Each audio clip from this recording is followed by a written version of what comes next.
isa sa may pinakamaraming kaso ng online na pang-abuso. Nagurian na ngayon ang Pilipinas bilang bullying capital of the world. Isang grade 10 student ang pinagbubugbog sa isang paaralan sa Isabela City, Basilan.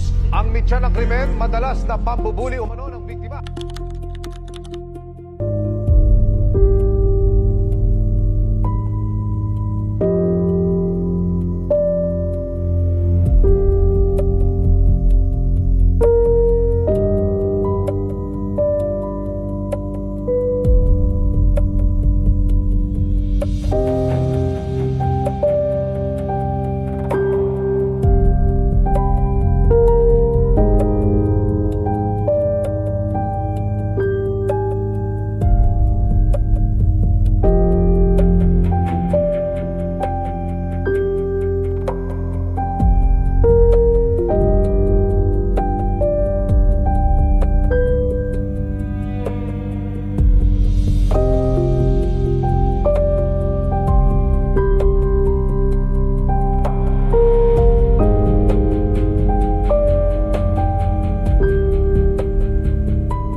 Palagi nila ginukulong kasi sila.